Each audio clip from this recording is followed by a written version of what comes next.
بسم الله الرحمن الرحيم. إن في خلق السماوات والأرض واختلاف الليل والنهار لآيات لأولي الألباب الذين يذكرون الله قياما وقعودا وعلى جنوبهم ويتفكرون في خلق السماوات والأرض ربنا ما خلقت هذا باطلا سبحانك فقنا عذاب النار. ربط د مخکې سردار چې مخکې آیت کې وفرمایل ولله ملک السماوات والارض، خاص د الله دپاره بادشاهي د اسمانونو او د ځمکو ده. الله رب العالمین په هر شي باندې قدرت لرونکی دی. اوس په دې آیت کې بیا د اسمان او د ځمکې د خلقت بیان دی او د شپې او د ورځې د بدلون او د الله رب العالمین د وحدانیت دلایل بیانېږي، د الله د قدرت دلایل بیانېږي په دې آیتونو کې. بخاري شریف کې حدیث دی، عبدالله ابن عباس رضی الله عنه فرمایي چې زه د خپلې ترور میمونه رضی الله تعالی عنها کره لاړم، نبي علیه السلام بیبي وه. زما شپه وه د پیغمبر پاک صلی الله علیه وسلم کره. نبي علیه السلام د شپې پاڅېده نو سترګې لاسونو باندې ومږلې، دا خوب یې چې وتښتي او بیا بهر ته ووته، اسمان ته یې وکتله او دا آیتونه ووي ان فی خلق السماوات والارض واختلاف الليل والنهار. دا آیتونه یې ولوستل. بیا یې اودس وکړو، بیا راغی په مانځه باندې ودرېده. نو ما هم اودس وکړو، زه رالم د نبي علیه السلام سره ودرېدم په مانځه، اوږد طرف ته ودرېدم. نو نبي علیه السلام زه د غوږ نه ونیولم او ښي طرف ته یې راتاو کړم. نبي علیه السلام مونځ کوو هغه تقریبا 14 رکعته مونځ یې وکړو، یا یو روایت کې راځي 11 رکعته یې وکړو. 8 رکعته تهجد شو، 3 رکعته چې کوم دی هغه ویتر شو. دا مونځ یې ادا کړو. نبي علیه السلام به چې تهجد له پاڅېده نو اسمان ته به یې وکتل او دا آیتونه به یې ولوستله، او په یو روایت کې راځي چې دا به یې په مانځه کې هم لوستل، او بل روایت کې راځي چې څوک دا آیتونه لولي چې سړی ویده کېږي او دا آیتونه یې ولوستله،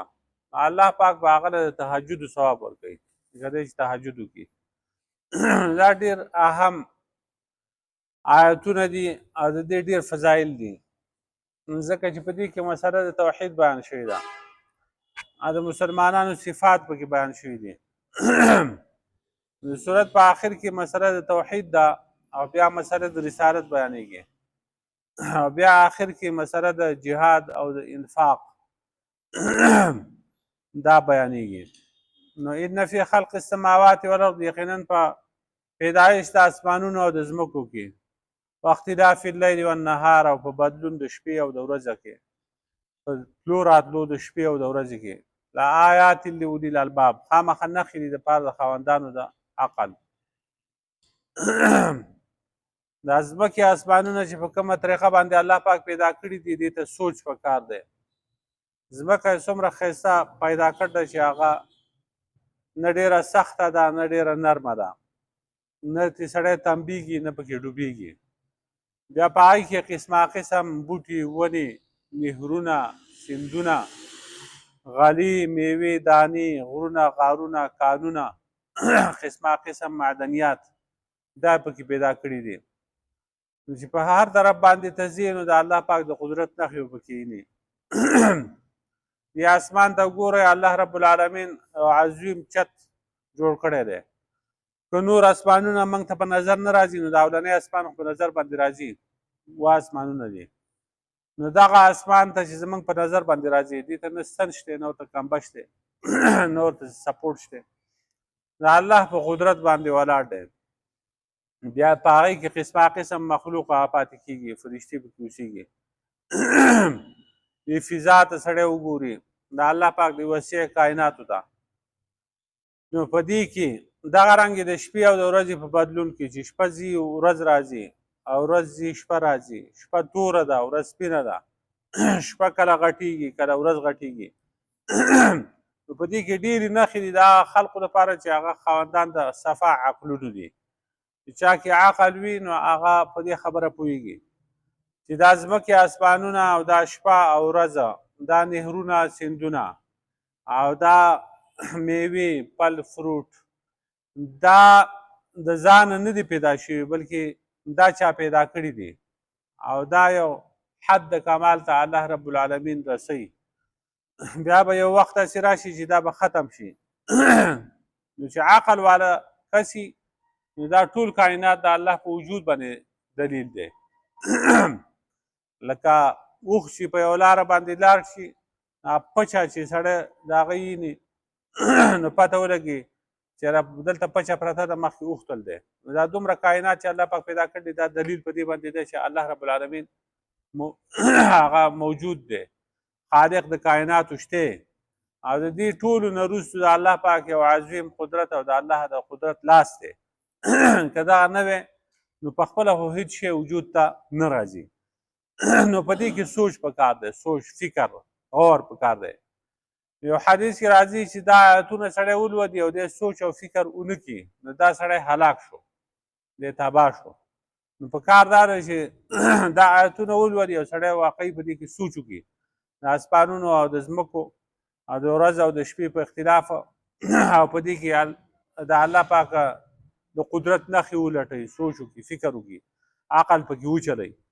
الذین یذکرون الله قیاما وقعودا، خاوندان د صفا عقلونو هغه کسان دي چې هغوی یادوي الله پاک په ولاړې او قعودا او په ناستې وعلی جنوبهم او په خپلو ډډو ویتفکرون فی خلق السماوات والارض او فکر کوي په پیدایش د اسمانونو او د ځمکو کې. ربنا ما خلقت هذا باطلا، ای زموږ ربه ما تا نه دی پیدا کړی دا کائنات باطلا بیکاره باطل. سبحانک فقنا عذاب النار، نو پاکي د تا لره نو پس وساتې موږ د عذاب د اور نه. عاقلان هوښیاران خلق هغه دي چې هغه الله پاک یادوي نو په هر حالت کې یادوي، هم په قیام کې، هم په قعود کې، هم په ملاستې. دا اکثر حالات د انسان دغه یا ولاړي یا ناسي یا ملاسي. نو په مطلب دی او مراد ته هر حال دی، په هر حال کې الله پاک یادوي. خو اکثر حالات د انسان چې دي هغه دغه دا ځکه ذکر کړ دی. نو ذکر د ژبې ذکر مراد دی چې الله پاک یادوي په ژبه باندې. د هغې دپاره نور څه قید نشته د ذکر دپاره، نور عبادتونه دي د هغې دپاره څه شرایط دي او قیودات دي او د لکه مونځ دی د هغې دپاره اودس پکار دی. نو په ذکر کې دغه اودس او دې ته ضرورت نشي، هر ټایم سړی الله پاک یادولی شي. نو مراد تېنه ذکر دی یا مراد تېنه مونځ دی. مونځ چې په ولاړې باندې مونځ کولی شي نو په ولاړې دې کوي، په ولاړې نشي کولی په ناستې دې کوي، په ناستې نشي کولی علی جنوبهم نو په ملاستې دې کوي، په ډډه. او ویتفکرون فی خلق السماوات والارض، او فکر کوي په هغه پیدایش د اسمانونو او د ځمکو کې. او دی وی د صفا عقلونو والا خلقه ربنا ما خلقت هذا باطلا، یا الله ای زموږ ربه تا نه دی پیدا کړی دا کائنات مګر دا باطله باطل دی، بیکاره دی، نه دی پیدا کړی. په دې کې ستا د قدرت نښې دي او د دې څه مقصد دی، بې مقصده نه دی. دا ټول کائنات الله پاک پیدا کړي د انسان لپاره. انسان الله پاک خالص خپل عبادت لپاره پیدا کړی دی. وما خلقت الجن والانس الا ليعبدون، پیریان انسانان بیا د خپل عبادت لپاره پیدا کړي. نو دی ویریږي د الله نه. نو سبحانک فقنا عذاب النار، پاکي د تا لره پس وساتې موږ د عذاب د اور نه، د جهنم نه. ربنا انک من تدخل النار، دا د هغه نیکانو خلقو د عاقلانو هوښیارو خلقو صفات دي چې هغو وینا هم حقه کوي او کردار یې هم حق وي. ربنا انک من تدخل النار، ای زموږ ربه یقینا ته هغه څوک چې ته داخل کړي اور ته، جهنم ته، فقد اخزیته، تاکې سر ته هغه رسوا کړه، ولې شرمه. وما للظالمین من انصار، او نشته ظالمانو دپاره څوک امدادي. نو خدای پاکه موږ د جهنم د اور نه وساتې ځکه چې جهنم ته چې تا څوک داخل که هغه وشرمېده رسوا شو نو موږ د دغه شرمندګۍ د ورځ د قیامت نه وساتې او جهنم ته به څوک داخلېږي هغه کس یا ظالمي نو ظالمان دپاره څوک امدادي نشته نو خدا پاکه موږ ته هدایت وکړي موږ د ظالمانو د صف نه راوباسې موږ د عادلانو د انصافدارو خلقو په صف کې چې کوم دی هغه ودرئ ربنا اننا سمعنا منادیا ینادي ای زموږ ربه یقینا موږ اورېدلی دی اواز کوونکی یعنی اورېدل د خبره د یو اواز کوونکی ینادي چې هغه اواز کو للایمان لپاره د ایمان ان آمنو بربکم چې ایمان راوړئ په خپل رب باندې فآمنا نو موږ ایمان راوړی دی ربنا فاغفر لنا ذنوبنا ای زموږ ربه پس وبخې موږ ته زموږ ګناهونه او کفر عنا سیئاتنا غټ ګناهونه او کفر عنا سیئاتنا لر کې زموږ نه واړه ګناهونه وتوفنا مع الابرار او موږ وفات کې د نیکانو خلقو سره موږ یو اواز کوونکی اورېدل دی چې هغه اواز کو د دې نه مراد داعي دی یو دعوت کوونکی دعوت موږ واورېده چې هغه دعوت ورکو په طرف د ایمان چې ای خلقو ایمان راوړئ په خپل رب باندې فآمنا موږ ایمان راوړ نو د منادي نه مراد داعي شو د داعي نه مراد بیا پیغمبر پاک صلی الله علیه وسلم دی چې نبی علیه السلام موږ ته دعوت راکړ دی چې ایمان راوړئ او بیا د هغه پیروکار د نبی علیه السلام صحابه کرام تابعین تبع تابعین په هر دور کې داعي ذات مراد دی چې څوک د دین حقه دعوت ورکوي هغو دعوت ورکړی چې ای خلقو تاسو ایمان راوړئ په خپل رب باندې نو فآمنا موږ ایمان راوړی دی نو خدا موږ ته بخښنه وکړي زموږ د ګناهونو غټ ګناهونه دي او واړه ګناهونه دي دا ټول موږ ته معاف کړي وتوفنا مع الابرار او موږ وفات کړي د نیکانو خلقو سره چې زموږ وفات راځي موږ مړه کېږو د دې دنیا نه ځو نو چې زموږ د حشر د نیکانو خلقو سره ربنا واتنا ما وعدتنا على رسولک ای رب زموږ او راکړې موږ ته هغه چې تا وعده کړه زموږ سره په جوه د پیغمبرانو ستا ولا تخزنا یوم القیامه او موږ مه شرموه په ورځ د قیامت باندې انک لا تخلف الميعاد یقینا ته خلاف نه کوې د وعدې نه خدا پاک تا چې موږ سره کومه وعده کړې د پیغمبرانو په ژبو باندې نو هغه وعده موږ سره رښتیا کړې وعده راغله چې څوک ایمان راوړي په الله باندې د الله په رسولانو باندې په ورځ د آخرت باندې الله پاک په دې بچ کړي د عذاب د اور نه د جنتي دی الله پاک به جنت ته داخل کړي نو خدای دغه وعدې زموږ سره رښتیا کړي او موږ په ورځ د قیامت باندې شرموه مه او ته د خپل وعدې خلاف نه کوې نو په موږ باندې رحم وکړي نو څوک چې دا دعاګانې غواړي الله پاک ته عاجزي کوي تضرع کوي بار بار دا راغلی ربنا ربنا ربنا دا په دې آیتونو کې هر یو آیت کې بار بار دا راغلی ربنا ای زموږ ربه ای زموږ ربه نو د دغې برکت دا دی قرطبي وایي چې فاستجاب لهم ربهم کنه چې دوی دا په مخه وایي چې ای زموږ ربه ای زموږ ربه نو الله پاک د دوی چې کوم دی هغه دعاګانې قبولې کړې خدای پاک بیا د دوی دعاګانې قبولې کړي ان فی خلق السماوات والارض یقینا په پیدایش د اسمانونو او د ځمکه کې واختلاف اللیل او په بدلون د شپه والنهار او د ورځ کې لآیات لاولی الالباب خامخ نښې لپاره د خاوندانو د عقل الذین یذکرون الله دا هغه کسان دي چې یادوي الله پاک په ولاړې وقعودا او په ناستې وعلى جنوبهم او په خپلو ډډو اړخونو باندې ویتفکرون فی خلق السماوات والارض